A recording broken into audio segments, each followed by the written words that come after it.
Quinfall has got me a little bit apprehensive about the future of the MMO genre and the potential rise of people using AI for nefarious purposes. Let's jump in and let's talk about it. Let me just be clear about Quinfall. I don't actually think that it's looking like an AI scam. It looks more like a classic asset flip, but they do actually talk about how they are using AI. They spoke about it on their website, and I think one of the issues is going to be that if a company or a developer says, hey, we're using AI, some people will think, oh, that makes sense, you're going to use AI because that's the new technology and it is legit and it's not just 5 guys in a basement trying to scam people. AI is such a generic buzzword that we're not 100% sure what technology is doing for game development right now. And I do think that there's going to be some bad actors trying to really make some big money with bad intentions. However, there is reason to be excited about AI. It is possible that it will completely revolutionize gaming and our experiences with MMOs. One thing that is very real is today's sponsor, and that is Final Fantasy XIV. We've just had Final Fantasy XIV FanFest in Japan, and there is some pretty big news for Final Fantasy XIV. The latest expansion, Dawn Trail, is releasing in summer 2024, and it's going to include a new job, the Pictomancer. This unique job starts at level 80, and it is range magic DPS. The job will wield a paintbrush and palette to create a unique gameplay experience. Final Fantasy XIV is also getting a graphical facelift, with new enhanced textures and improved lighting. Additionally, you're going to be able to play a new race, the female Hrothgar. In Dawn Trail, the level cap is increasing to 100. There's going to be a vast new continent called Taral. In the new region, there are a couple of new cities, and my personal favourite is probably the cyberpunk-inspired city called Solution 9. There's going to be new dungeons, new trials, gold saucer updates. On top of that, you can play another new job, the Viper. You can do some cosmic exploring and much, much more. Dawn Trail is looking fantastic. You can try Final Fantasy XIV for free. You can play up to level 70 with no restrictions on game time. You can start your trial today by using the link in the description, and I'll pin a comment as well. So let me be a little bit clear, right? There's sort of 2 types of AI that I sort of vaguely am aware of. We have AI content creation tools, which, by the way, I actually utilized it to do the thumbnail of this very video, unless I changed it. Now that was sort of intentional. I've no plan to use AI as its main sort of like content generation, but I just wanted to do that to see what it was like. But we have AI for content generation, not just YouTubers, but developers using it for coding, art and that kind of thing. But we also have the AI in games. You know, originally back in the day we had Pong, but the AI was very simple. One player would move the paddle and then an AI of some kind would just automatically move a paddle of various speed so that it didn't look like it was just unbeatable. Obviously in-game AI has come a long way since then, and there's crazy potential there. I think I saw a YouTube video of somebody who was basically talking to an NPC in-game, but the NPC in-game was basically an AI, and it was responding to whatever the user said. I think he was actually using his voice, which was pretty crazy. I found a couple of articles talking about using AI in gaming, and one major concern that kept getting flagged up was how this is going to affect people's jobs. If you use an AI to do somebody's job, then that job no longer exists. It's as simple as that. And that's obviously a big problem for humans, not just in gaming, but for humans when we consider what AI is actually doing. And that's a concern that I'm not really going to touch upon here. It's not really the subject for this video. Obviously, I think that's bad. What I would possibly expect in the long term is that we're going to see shifts to coding and programming to be more who can control the AI in a way that they want to control it. But at some point, even that might be redundant because maybe the AI will just do everything and take over whatever they want to take over.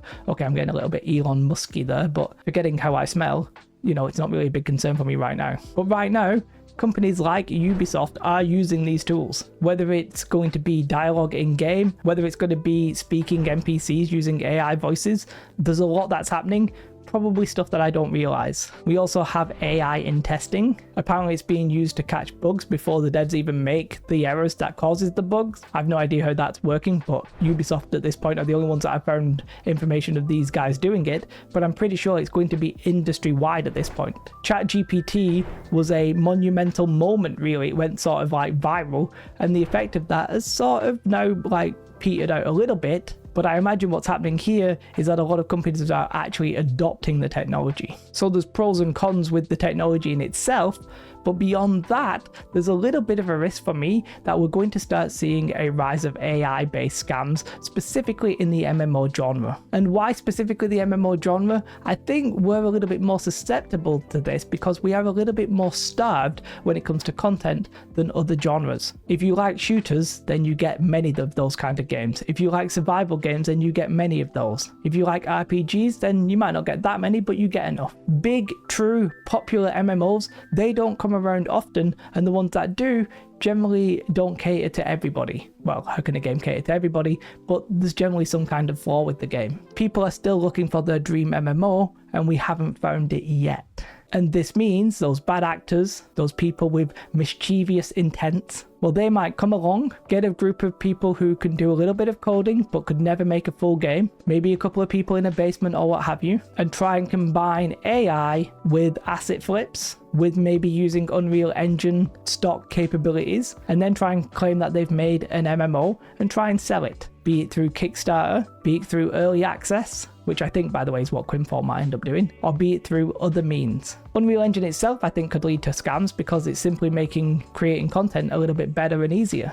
But AI, to me, is just as big as a risk. Not only might these scammers basically create games that are a little bit superficial, they might do things like fabricating reviews and gameplay videos. I mean, you might have seen AI Joe Rogans on TikTok and shorts and stuff like that. What if we end up with Asmongold and Josh Strife Hayes praising a game that they've never actually spoken about? Now, there will be clampdowns on that. I believe YouTube is actually trying to cut down AI generated content, but that feels like it's going to be an endless war between an AI versus an AI. I think the possibility of AI is incredible. I don't even know where it could go in the next 10 years. Technology moves at a pace that sometimes feels slow to me, but then sometimes just feels super rapid. And it's hard unless you're actually in the know to know exactly what's going to happen. But I think at some point it seems inevitable that AI is just going to get stronger and stronger. And at some point, if it's not already existing right now, development companies are going to use this to cut down development time, whether it be cleaning up their coding, whether it be art assets, whether it be stopping people's mistakes that might cause issues down the line with bugs and stuff like that.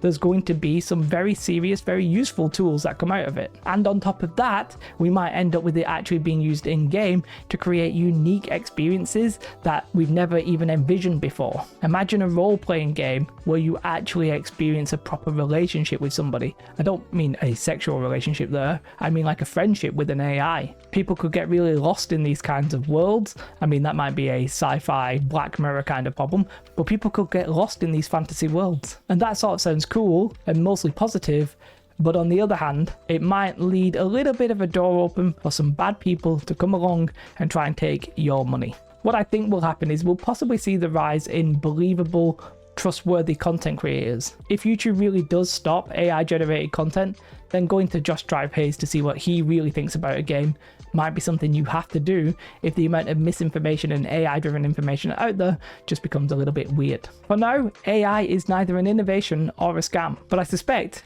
it will be both. I hope you have a most beautiful day. Like and subscribe. Goodbye.